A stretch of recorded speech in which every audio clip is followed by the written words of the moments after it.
How many times a week would you say you consume fast food?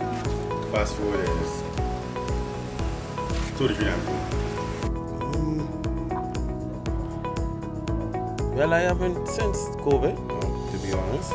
I haven't had fast food. I thank God for COVID because fast food, I put away fast food. On a regular, before that, maybe twice a week. Probably like every other day.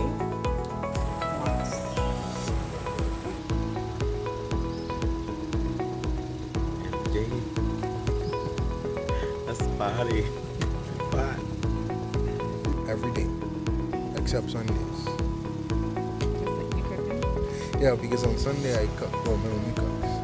But the rest of the days, the 6 days of the week, I don't want these KFC, Popeyes, every day. Okay, so there are a number of reasons why our obesity rate is so high. The reasons that I think, particularly most of our population is not nutrition literate part. Okay, so we think about foods like macaroni and cheese, fried fish, fried chicken, and those other foods that have a high fat content. And then we think about our sugar sweetened beverages or even our pastries that have a lot of sugar in them. Also, foods that have a lot of salt. We use a lot of seasonings, and particularly salt in our diets, and all of them can lead to overweight. And our food portions are huge, all right? We eat a lot of food, more than we actually need. Sometimes a person may sit at a particular meal and eat that particular meal, and that could be enough for the whole day. So we really need to take a stock on our portion sizes. We eat way more than we need to.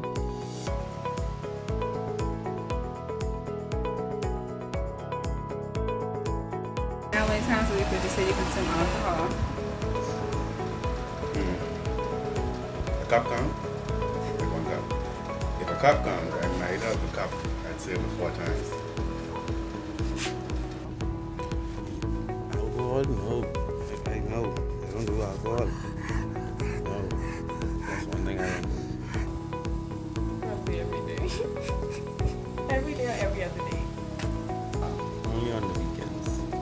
Well, I would say Friday and Saturday. And Sundays, I cleanse from work. 7 days. At least about like every other day.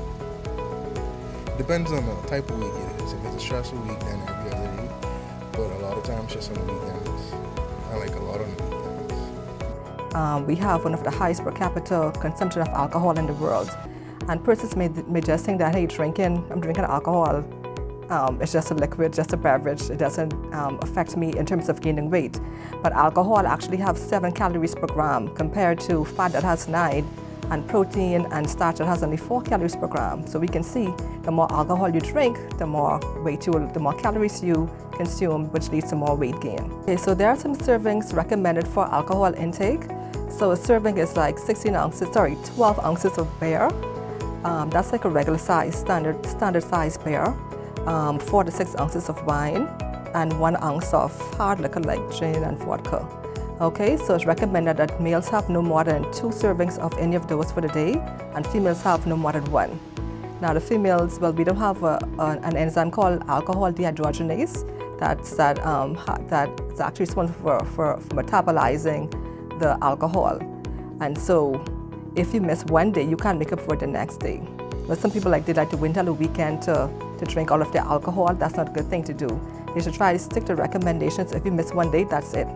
We just move on from there. When we're stressed, that we shouldn't, well, the thing that we look to or turn to will be the high-fat foods, the junk foods, the pastries that they tend to taste, well, they taste really good, and they help us to feel, maybe even to forget our problems for those few moments. Just like how people use alcohol, I guess.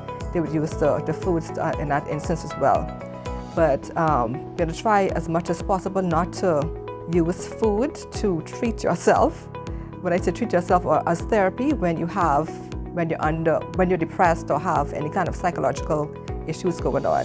Find other methods. You need to see a therapist, or get a good workout, or talk to somebody, pray, do things like that rather than resorting to eat. So the BMI is the ratio of your weight for your height.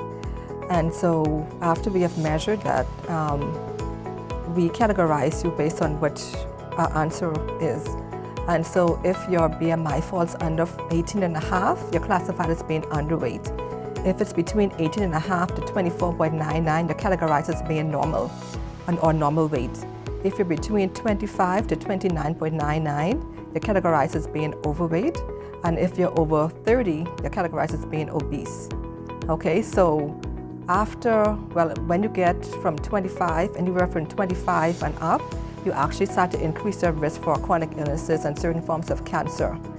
And also when you're underweight, you can also increase your risk for having certain health conditions as well, and especially immune function related conditions. So it's not good to be underweight, neither overweight. Pediatric population, we have 45% being obese. And that is not a good picture, all right? A lot of our children just have too much weight, and it's making them sick as well. So I like to try to get people to see the value of their health. Okay, once you see your health is valuable or your body is valuable, you tend to treat it better.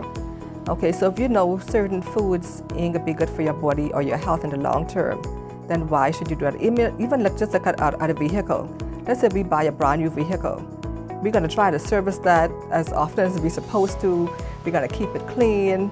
We're gonna do everything that we can to keep that in the best condition as we possibly can. A lot of times when it comes to our health, we put our health not even on the back burner, but it goes off the stove. All right, so we have to put more value on our health, and we say our bodies also are the temples of the Holy Spirit.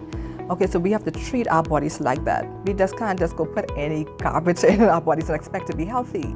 And then also what you want to do is just not look in the short term at the cost of the food.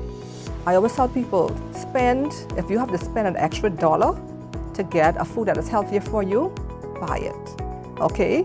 You're gonna spend more money in the long term if you don't, because that would translate into doctor's visits or medical fees, even surgery, medication. So you're gonna spend more money in the long term. One thing that I don't like in our country is that we like to talk about the problem so much, and we don't like to implement solutions to it.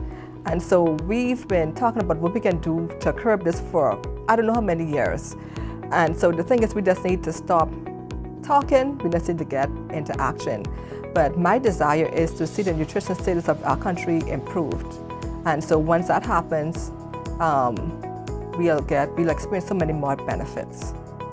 So we want to encourage people as much as possible to get some help if you need help in terms of getting you to lose weight, so that you can be healthy and have a more productive life.